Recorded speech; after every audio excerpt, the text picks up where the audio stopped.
Ketika menghadap Allah, sanggupkah kita ini nanti berkata-kata membela diri? Tidak, mulut terkunci. Al-yawma nakhtimu ala wa tukallimuna aydihim wa tashhadu arjuluhum bima kanu yaksibun. Apakah anak bisa menolong? Yauma yafirrul mar'u min akhihi, saudara kandung lari, wa ummihi wa abihi wa sahibatihi wa banihi. Akhi lari, ummi lari, abi lari, sahibati lari, wa bani. Likulli imri'in minhum yawma idzin sya'nun yughni. Sempat-sempatkanlah baca Quran. Ibu kenapa tak baca Quran? Anak masih kecil. Tapi ibu anak tak kecil lagi, cucu pula kecil. Sempat-sempatkanlah bersedekah. Ibu kenapa tak bersedekah? Anak masih kuliah. Anak ibu tak kuliah lagi, mau kerja menabung untuk nyogok. Ibu anaknya udah kerja, mau menabung, anak mau nikah, mahal sewa hotel. Sewa hotel tak terlalu mahal, make up.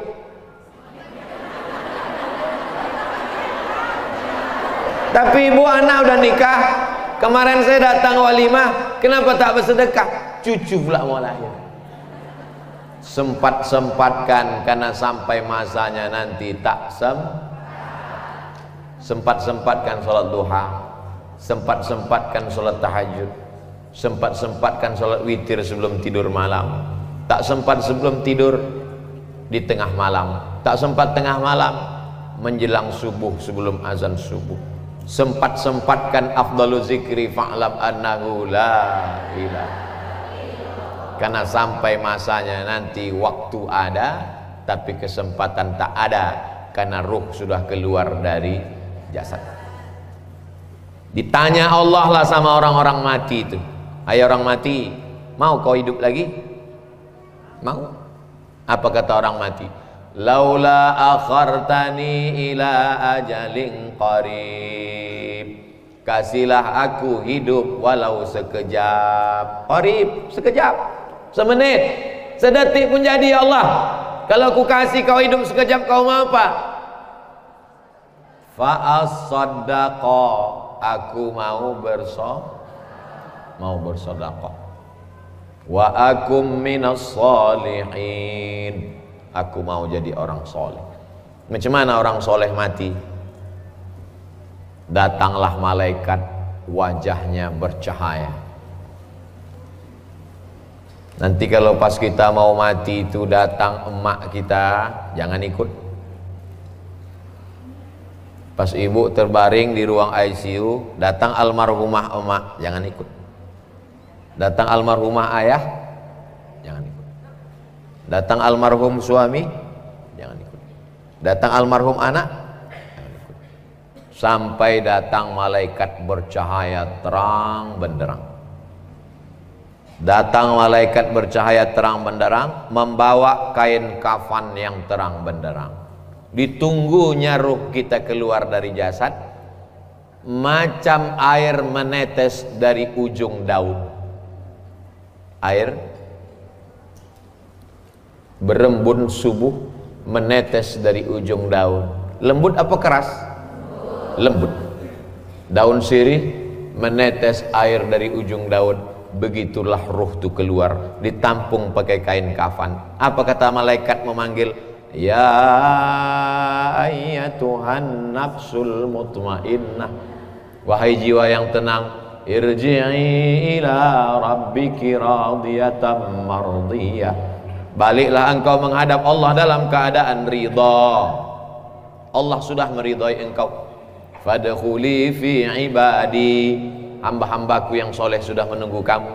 Wadkhuli jannati. Lalu kemudian ruhnya dibawa oleh malaikat. Semua malaikat bertanya, ini siapa? Kenapa harum semerbak? Nabikah dia? Bukan. Siapa dia? Malaikatkah dia? Tidak. Kenapa dia haram sumerbah? Karena dia si fulan, anak si fulan, orang baik dari Batam. Amin. Dibukakan pintu langit, lalu kemudian malaikat-malaikat menyambut dia, lalu kemudian apa kata Allah Subhanahu wa taala? Masukkan dia dalam golongan illiyin. Orang yang baik tempatnya illiyin, orang yang tak baik tempatnya sijjin. Boleh tanya Pak Ustadz? Boleh. Saya ini kadang-kadang baik, kadang-kadang tak baik.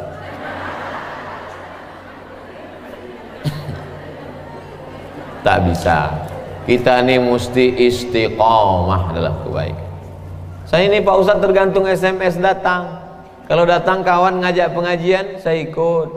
Ngajak mabuk, ikut.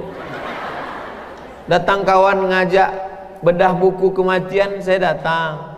Datang kawan ngajak konser sampai mabuk, datang juga. Demi persahabatan Pak Ustadz. Tak bisa. Ya ayyuhalladzina amanu, ayo orang beriman, tubu ilallah taubatan. Orang yang mau mati itu ada dua perasaan. Yang pertama perasaan takut. Takut menghadapi sakratul maut, takut menghadapi malaikat maut, takut menghadapi azab kubur, takut menghadapi mungkar nakir, takut menghadapi hisab. Yang kedua sedih. Sedih meninggalkan gelang 3 pasang. Sedih meninggalkan rumah besar dengan kolam renang, dengan hiasan dinding tempat tidur yang cantik, kayu jati yang baru dibeli, belum lunas kredit. Sedih meninggalkan laki yang dimasakkan nasi goreng pagi-pagi sebelum berangkat, sayang abang. Sedih meninggalkan anak yang dikandung 9 bulan 10 hari, disusukan 2 tahun. Sedang lucu-lucunya belum lagi nikah, baru saja dipinang orang. Rencana akan duduk di pelaminan, duduk di hotel sambil membanggakan kepada kawan-kawan, ini menantu saya yang sedang S3 di Amerika. Perasaan manusia mau mati itu 2, takut sama sedih. Datang malaikat dikirim Allah Ta'ala, innalladzina qalu rabbuna Allah, orang yang mengatakan Rabbku Allah, tsumastaqamu, istiqomah dia, tatanazzalu alaihimul malaikah, turun malaikat. Apa kata malaikat kepada orang yang mau mati? Allah takhafu, jangan kau takut. Wala tahzanu, jangan kau sedih. Takutnya pun hilang, sedihnya pun hilang. Setelah takutnya hilang, sedihnya hilang, hampa kosong. Wa abshiru bil jannati allati kuntum tu'adun. Datang malaikat mengepakkan sayapnya, nampaklah gambar di situ, rupanya tempat dia di surga. Beda 2 kapling dari Ustadz Somad. Sebetulnya itu cara saya minta supaya ibu mengaminkan supaya saya masuk surga. Kira-kira kita senang tak kalau kita tahu tempat kita? Jangankan tempat di surga, tempat parkir aja kita tahu, senang hati kita. Parkir khusus Ustadz, jangan ditempati. Masuklah Ustadz Somad ke tempat parkir, senang hati kita.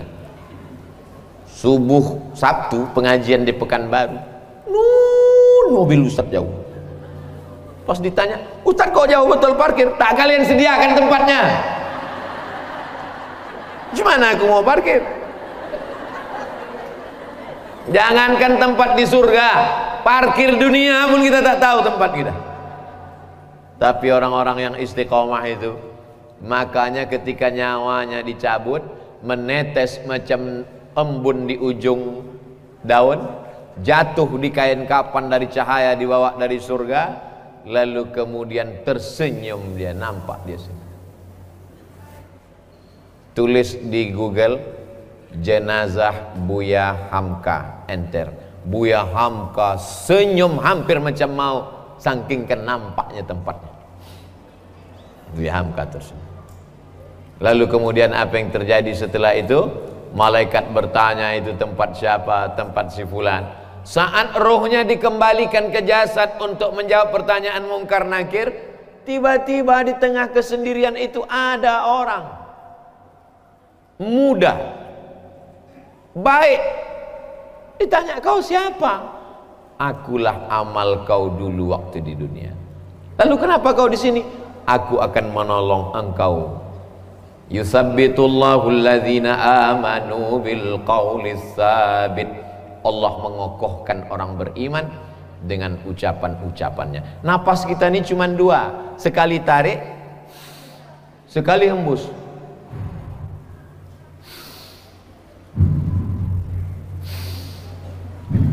Kalau mau mendengar cemana bunyi nafas kita, diving, menyelam ke dalam laut, pasang alat selam, kedengaran suara kita.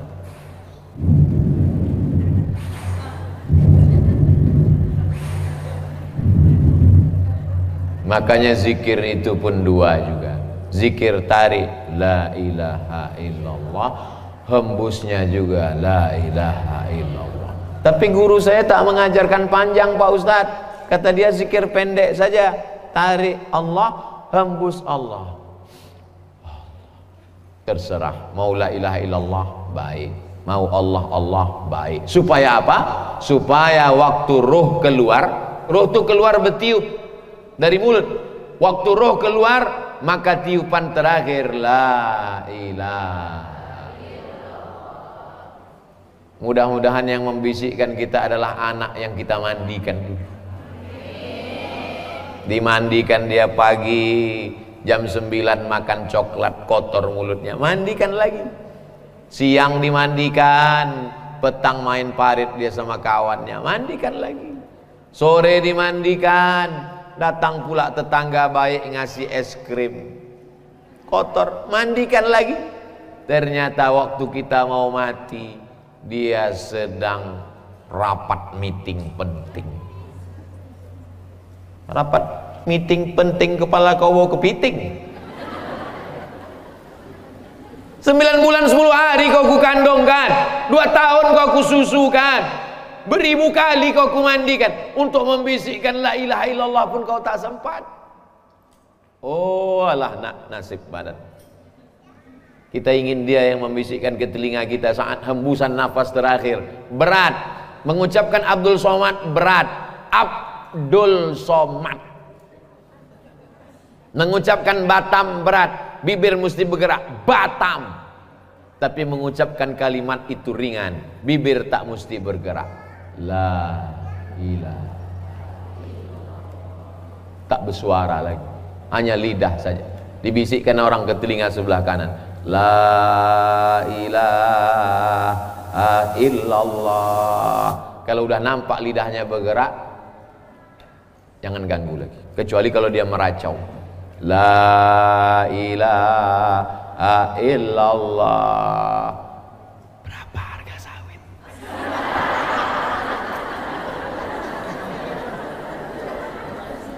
La ilaha illallah. Surat rantai mana? Apa yang kita pikirkan, apa yang selalu kita dengar, apa yang selalu kita cakapkan, apa yang selalu dalam hati kita, itulah yang akan datang waktu sakratul maut. Itu makanya kita habis maghrib, habis subuh, afdalu zikri fa'lam annahu la ilaha illallah. La ilaha illallah. Supaya apa? Supaya itu yang datang nanti.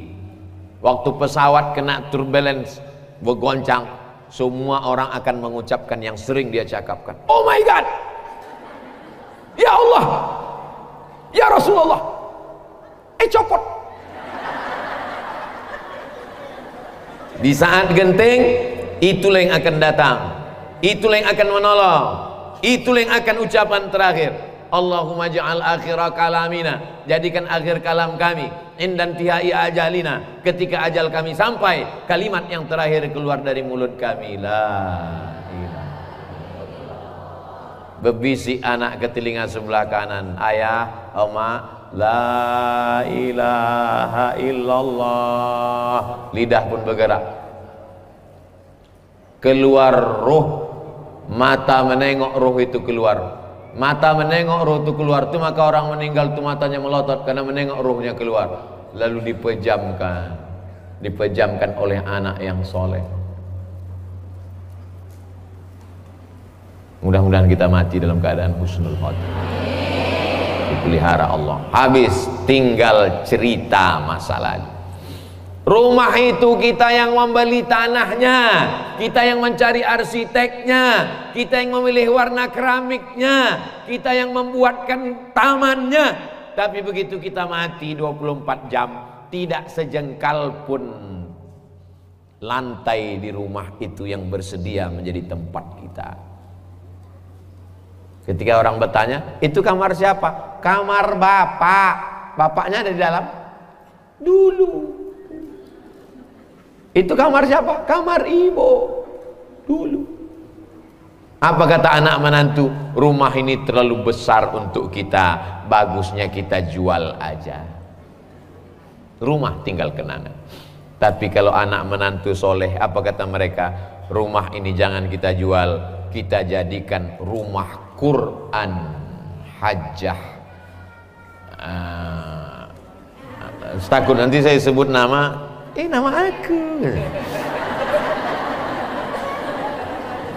Akhirnya anak-anak pun mengajilah di situ. Habis sholat subuh anak mengaji, habis sholat zuhur anak mengaji. Saya buatlah yayasan Hajjah Rohana. Anak-anak mengaji 25 orang gratis. Habis sholat subuh ngaji, habis zuhur ngaji, habis asar ngaji, habis maghrib ngaji, habis isya ngaji, sampai malam sebelum jam 10 malam ngaji, jam 4 subuh bangun tahajud. Karena saya merasa tak sempat saya senangkan almarhumah, tak sempat saya buat dia bahagia. Gara-gara asik selalu saya pergi ke sana, pergi ke sana, pergi ke sana, pergi ke sini. Saya pikir umurnya panjang. Saya tengok sehat. Nantilah, lama lagi mak ini nampaknya sehat. Salah, cara berpikir saya salah. Jadi kalau ada ibu masih ada orang tuanya, anak-anakku yang menonton di rumah, kalau masih ada mak kalian, belikanlah makanan yang enak, belikanlah pakaian yang bagus, senangkanlah hatinya. Karena kalau sudah tak ada, apapun yang kita buat, apapun yang kita terima, rasanya macam hanyut diulurkan orang galah tapi tangan tak sampai mencapai. Begitulah yang saya rasakan. Hanyut, gelombang banjir, diulurkan orang galah, rasa sikit-sikit lagi mencapai. Apapun yang dibuat sekarang rasa tak sampai, putus, tak bisa diungkapkan dengan kata-kata. Ibu bapak yang punya orang tua, betuah. Mudah-mudahan anak-anak kita berbakti pada orang tua. Pas 60 menit. Itulah kebersamaan kita pada kesempatan kali ini. Doakan Ustadz Somad mati husnul khotimah. Doakan yang membisikkan ke telinga Ustadz Somad adalah anak Ustadz Somad. Doakan Ustadz Somad akhir kalamnya la ilaha illallah. Habis. Kita hanya sekedar cerita masa lalu. Dulu waktu mama masih muda di Batam, ada Ustadz ceramah tentang mati. Itulah yang membuat mama sedekah sekarang. Banyak sedekah mama, ya 25.000 sebulan. Siapa nama Ustadz tuh? Almarhum Abdul Somad. Hanya sekedar cerita masa lalu. Mudah-mudahan kita bersama di Batam, bersama pula di surga Jannatul Firdaus, bersama Nabi Muhammad sallallahu alaihi wasallam. Kalau ibu ingat, ibu kirim-kirimkan Al-Fatihah untuk almarhum guru kami Ustadz Abdul Somad. Al-Fatihah. Itulah lagi hubungan kita. Cuman tinggal satu, itulah lagi hubungan kita. Habis itu putus. Kalau ibu amalkan yang saya sampaikan, ibu ikhlas, mengalirlah dia jadi amal soleh. Kalau ibu kirimkan Allahumma fillahu warhamhu, mengalirlah dia. Kalau ibu mau masak agak 2 tekong, ibu masak agak 2 canting, ibu masakkan sayur, ibu kirimkan ke yatim piatu, untuk almarhum emak ayahku, untuk guruku Ustaz Abdul Somad, mengalirlah dia. Habis itu putus semuanya. Rumah tinggal, mobil tinggal, anak tinggal, bini tinggal, habis satu pun tak ada. Habis, betul-betul habis.